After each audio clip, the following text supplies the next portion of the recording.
ini adalah merupakan bab kedua dari metodologi. Ya, kita akan membahas apa di bab kedua sesuai dengan di YouTube channel yang pertama tentang metodologi. Bapak sudah memperlihatkan untuk membuat proposal atau desain. Maka bab kedua adalah literatur review, dan ini menjadi sesuatu yang penting ya bagi kita akademisi dalam menyusun atau membuat karya ilmiah. Nah, Bapak akan langsung masuk saja mengenai apa fungsi dari critical literature review. Ini menjadi penting ya, bagaimana kita mengkritisi, melihat, kemudian kita menelaah kajian-kajian literatur ya di dalam membangun atau mendukung penelitian kita. Nah, fungsi yang pertama adalah you do not run the risk of reintervening the wheel. That is always you avoid or try to rediscover something that is already known. Kita berusaha dengan adanya bagian kajian literatur review ini ya, kita itu menggunakan teori-teori yang berhubungan dengan objek kita, berhubungan dengan variabel kita. Jangan memunculkan literatur review yang tidak berhubungan, ya. Apalagi yang sudah hasilnya sudah tahu pasti, ya. Jadi kita berusaha melakukan critical terhadap literatur review adalah untuk mendapatkan support atau dukungan data berupa kajian empirik maupun teoritis di dalam membangun kajian literatur review kita. Yang kedua adalah you are able to introduce a relevant terminology and to define key terms used in your writing. Yeah, this is important because some term may have different meaning.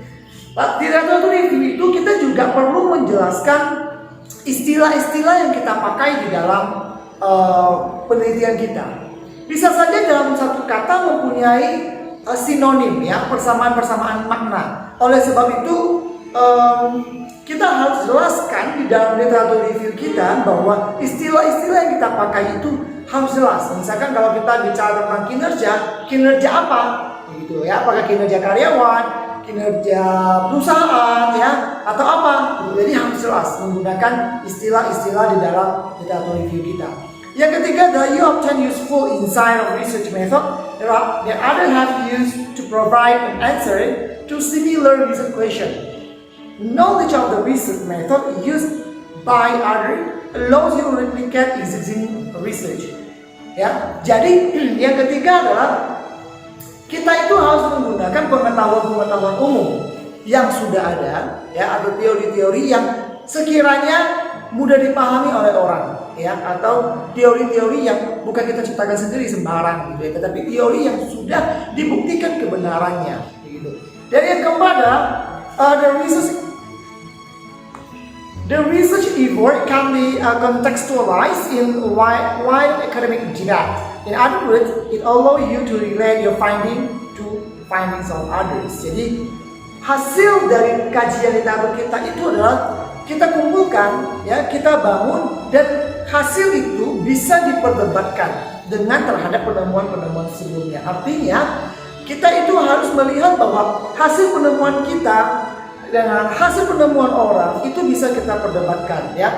Ini yang sering nanti kita sebut sebagai inconsistent finding, inconsistent result, ya. Jadi hasil penemuan orang begini, hasil penemuan kita begini, kita bahas, kita debatkan, ya, kita diskusi, ya. Itu fungsi-fungsi dari critical review yang pertama, fungsinya.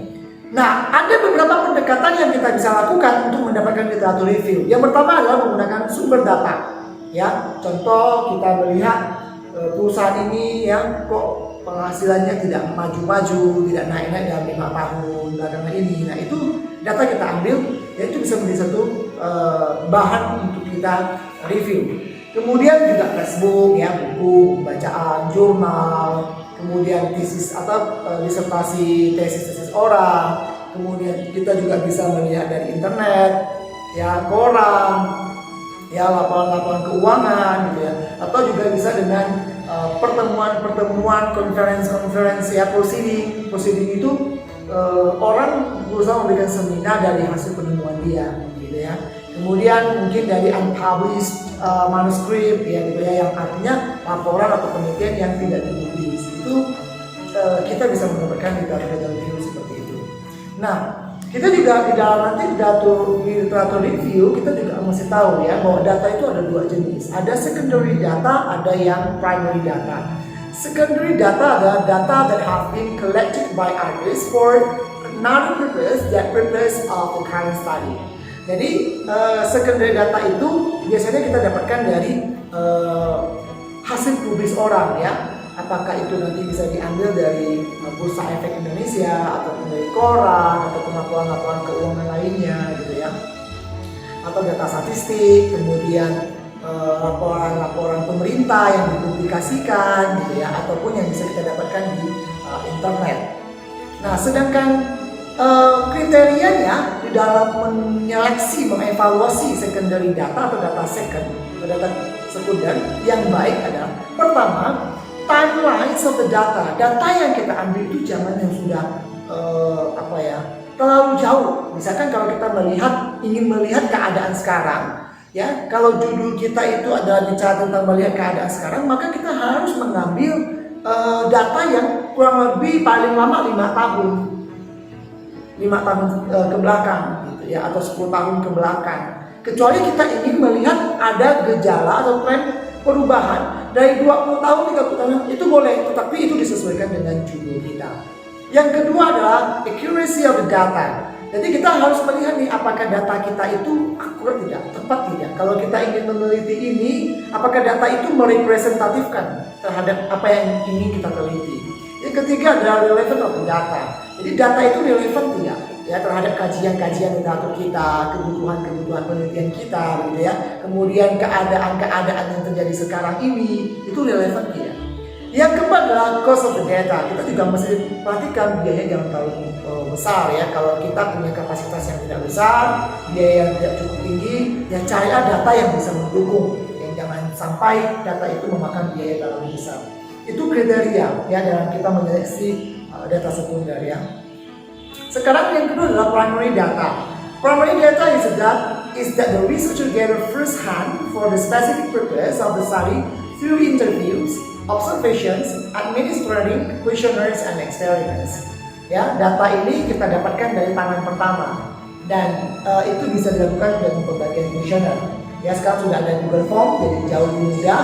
Kita buat Google Form, kita ada linknya, kita bisa share ke objek-objek kita, ke responden-responden kita gitu ya.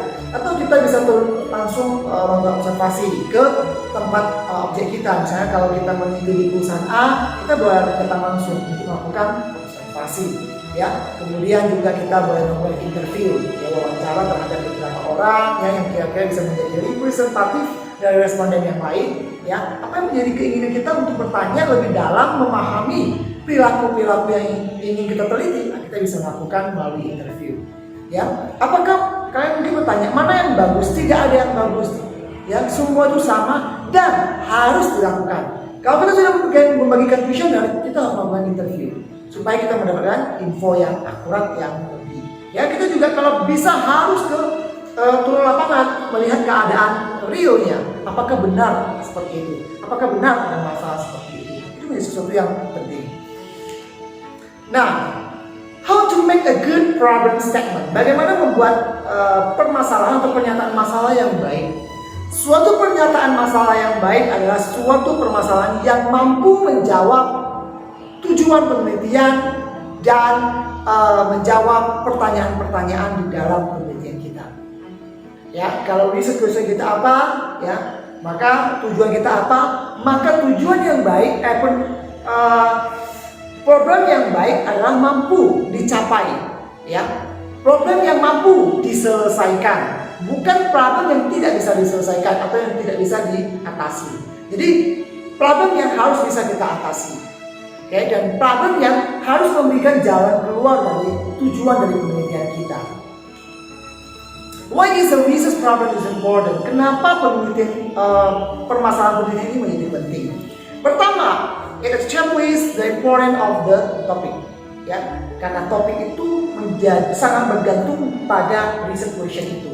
Kalau research question itu tepat, baik, menarik, ya, maka itu akan berefek kepada topik kita atau judul penelitian kita.